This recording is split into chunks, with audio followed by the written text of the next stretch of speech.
So on runes immediately, you see that it's a pretty decently hybrid build, 7 red, 5 blue. Our battlefield choices, Helllock, Voidgate, Reaver's Row, fairly generic ones.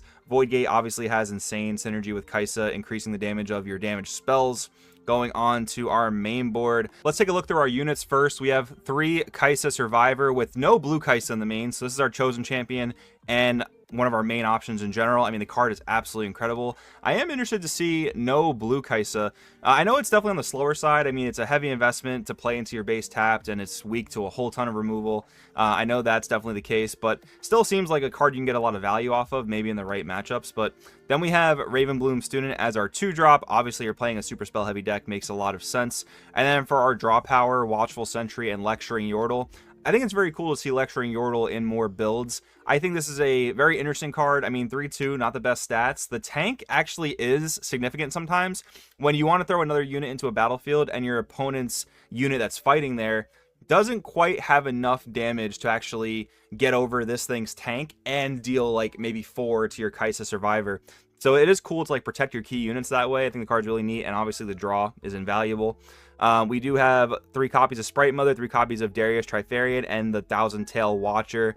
Just really solid unit lineup. I mean, the Sprite Mother giving you a pseudo haste on the token, definitely good for answering battlefields. But of course, Kaisa is mainly going to be answering units in the form of its spells. So we'll come back to Cleave, I guess, for our main removal or like might weakening spells. We do have the 3 Stupefy. We have 3 Hextech Ray, which is really nice in Kaisa because it serves as early removal that doesn't actually have power cost thanks to the leader. We do have the Falling Star, this being a 2-1 with 1 power cost in Kaisa. Ridiculous, absolutely ridiculous card. Shakedown, personal favorite of mine. I'm very glad to see this in a first place list. I think this card is so good, and if 2 decks are going to play it, it's going to be like my Darius build, and it's going to be Kaisa because she negates that power cost, which is incredible.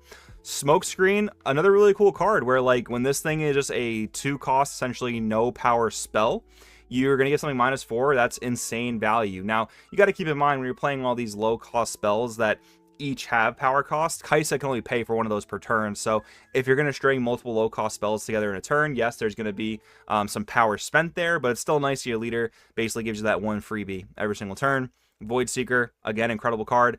Interesting to note that there's no Immortal Phoenix in this build with all the removal that this deck offers. I'd definitely be curious to know why they thought Immortal Phoenix wasn't worth it in this list. That's something I would definitely be curious about. But now going on to 2 of our standout cards, 2 Orb of Regret and 2 Cleave.